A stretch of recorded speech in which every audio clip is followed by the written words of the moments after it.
With TeamLiquid here at IEM New York, and look who came to watch StarCraft. It's MonteCristo. If you don't know who MonteCristo is, well, he should just introduce himself.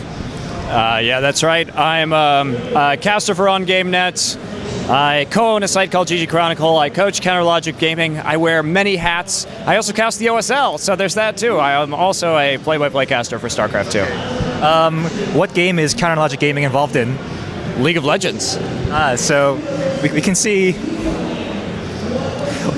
We're doing this interview because our Locodoco interview got like 200K views, which is like 5 times more than any of our StarCraft interviews have gotten. So we're selling out. Sorry, guys.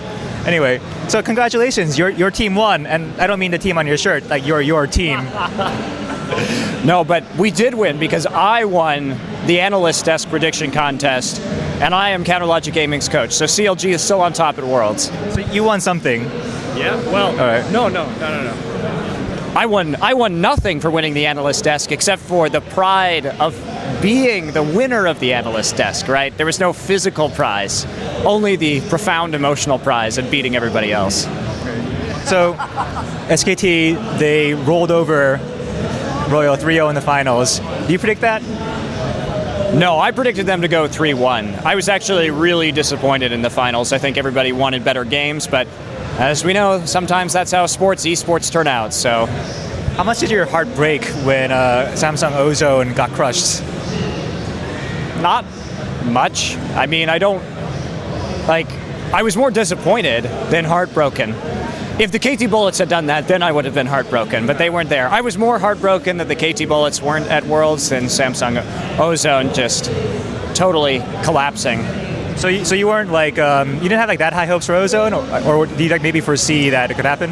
Oh, I definitely didn't foresee it was going to happen. I think that many people, myself included, thought they would have a very deep run in that tournament, but it was pretty clear that they were pretty unprepared for that event. So that's what you get when you don't take your competition seriously. All right, so you're here at IEM New York. What's your interest in StarCraft, besides that you had to cast it as part of your job? OGN made you cast it one. They're like, here, we know you really like LoL, but you know, such a troll. No, I started out as a Warcraft 3 caster about 9 years ago. I started watching Brood War in the mid-2000s. I've had a GSL subscription. First off, when they were doing the GSL or the GOM TV Intel Classic, including when I started running my own tournaments for my site, GG Chronicle, they were called the GG Classic after my fond memories of that Brood War tournament. And then I had a GSL ticket for StarCraft 2 since day one, and I've always been a subscriber. I love StarCraft 2. I played a ton in beta. I did very well in the ladder during beta. I've always been a Blizzard RTS fan, so don't go trolling me about Blizzard games. Really, no. But what was your IC Cup rank? Oh, I didn't play on IC Cup and Brood War. I didn't start playing really on the ladders until StarCraft 2. I just watched Brood War. See, the reason like Locodoco has cred is because he was B+ on IC Cup. I guess I don't have as much cred as Locodoco. That's like better than Huck was when he played Brood War. That doesn't surprise me. All right. So OSL. Hi, Karma.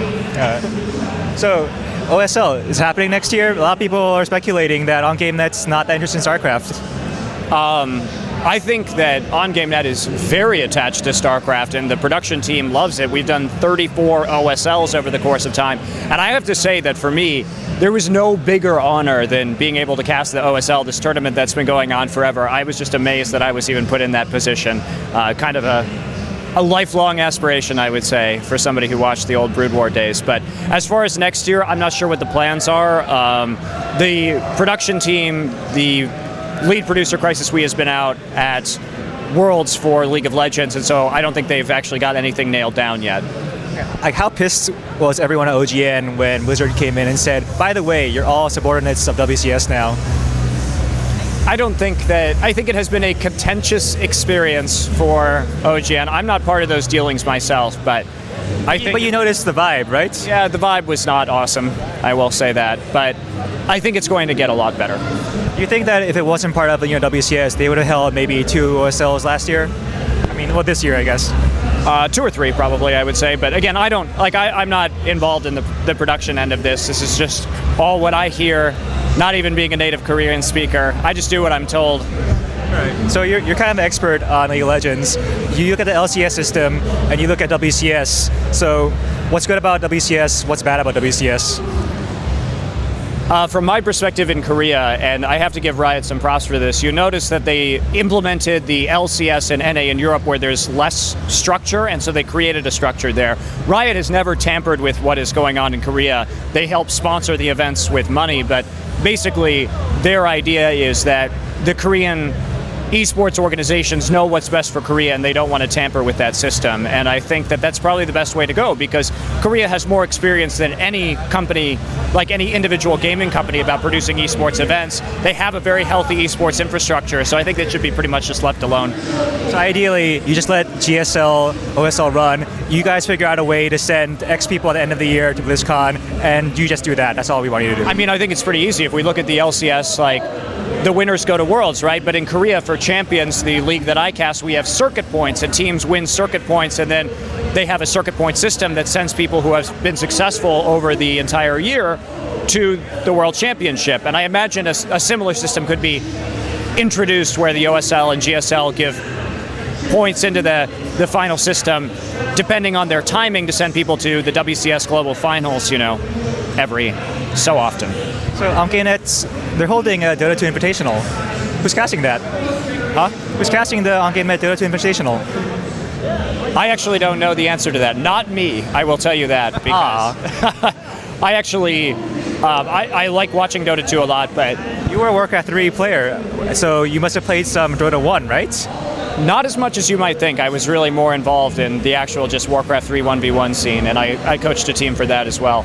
But as far as Dota 2, I don't feel that I know anywhere near enough about the game to do it justice, and so I think we'll probably be bringing in some Dota 2 casters from internationally in order to cast that event. But again, I have no idea who's going to be casting that either. I mean, is that something you'd want to get into in, I don't know, in the future? Because you know, Nexon's putting a lot of money into Dota 2 in Korea, and there's going to be like more leagues for the course of like a year or so now. So if OnKNet keeps doing, so if Invitational does well for OnKNet and they keep doing it, is that something maybe you'd want to get into?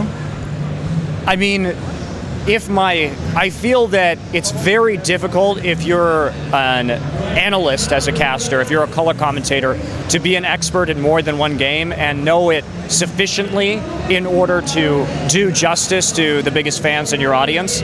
So I just don't think that I'm capable of understanding both League of Legends and Dota 2 on a cutting edge enough level in order to do it. Now, if I was a play-by-play caster, that would be an entirely different thing, and I do play-by-play for StarCraft 2. However, I think that I fundamentally, at my core, am not a particularly good play-by-play caster. I'm pretty mediocre, certainly not exceptional like a lot of the other play-by-play casters out there. So I just think that it'd be better for guys who are much more dedicated to Dota 2 to do the casting for those events, just because they're going to make the audience happier, and that's what I care about. Are you saying that your OSL casting maybe wasn't ideal? I'm saying that I think my StarCraft casting as a play-by-play caster is mediocre. And that is the first time that I have been in a play-by-play role. In Warcraft 3, I was also in an analyst role.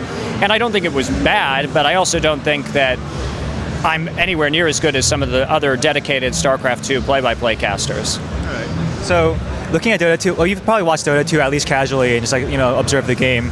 So, is there anything you really like about the game compared to LoL, something that it has that LoL doesn't have? I have to say, I'm a big fan of like the items granting abilities. You see a lot more of that in Dota 2. It gives you a lot more options in terms of your builds, and also you have just like really crazy abilities, like, you know, and heroes like Meepo and stuff like that add like a very unique flavor to the game. So I think there's a lot more strange things in Dota 2, and you could be a lot more creative in some ways with your builds, just because the items themselves give you abilities. So. Would you agree with the sometimes made assessment that it has a higher skill cap? No, I mean, it's just different. Right. That's the thing. Like, I don't think you can really quantify like a higher skill cap per se. Just a different kind of game, and there's certainly a lot of depth to League of Legends as well. So I enjoy watching Dota 2, but I don't see really a higher skill cap. For example, like what's like a unique advantage that LoL has that Dota doesn't have? Unique advantage.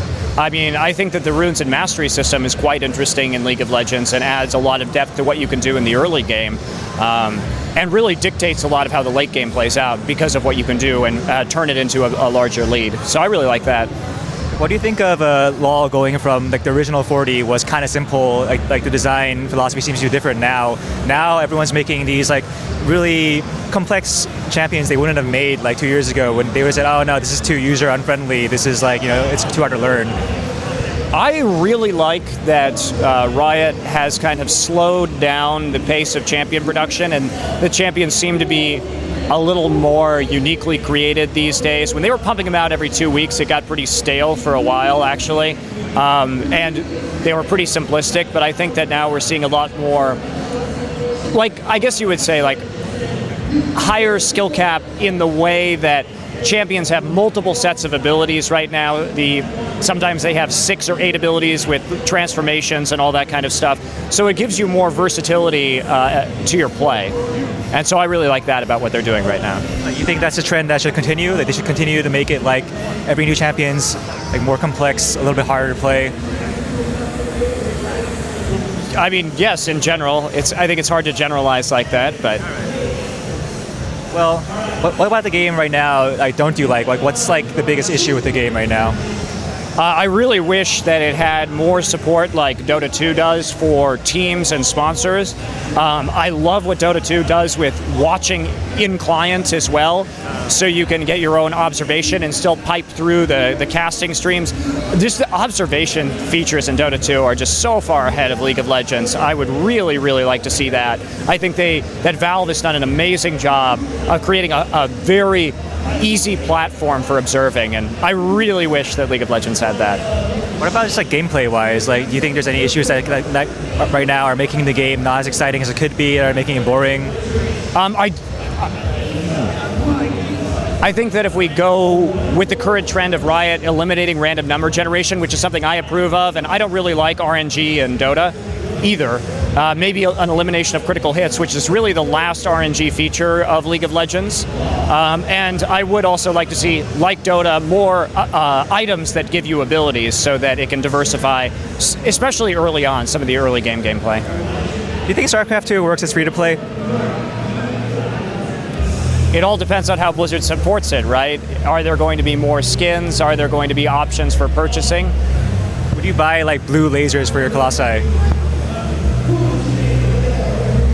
How much? Like $2. Sure, why not? So your team's like really popular in LoL, I guess. Are they the most popular team in the world or something like that? No, I think TSM is probably the most popular team in the world. Who's on TSM? Are they the guys that have the Hotshot GG guy, or is that your team? Hotshot GG is the owner of CLG. The owner of CLG. Oh, so he hired you? Yes. So you're a coach, and like, how do you coach from Korea to like America? Well, first off, we have a manager in-house who's there to lay down the law. So we have 2 managers in the house now. So we have 2 people whose full-time job is to manage this League of Legends team. In boot camping before playoffs, I was spending 8 to 10 hours a day in their scrims with them on Skype, reviewing replays with them, basically just going through, refining their game, fixing their voice comm. In an average week, I'd say during the season, I probably spend 20 hours a week on Skype calls with the team. I do a lot of replay review. I get sent VODs or replay files with an MP3 that has their voice communication, so I can actually get into it and make the kind of changes that need to be made. So I'm actually very active, and I come back to the States occasionally and spend time in LA, so I do have some hands-on coaching as well. Have you been at some Korean team houses to see what they do, to see what their lives are like? Yeah, of course. So are you trying to emulate that as well at CLG, or are there some things that you just couldn't do? Well, there are some things that we're working towards. I mean, obviously an ideal. We're trying to get a cook in the house so the players can eat healthier and not worry about meals.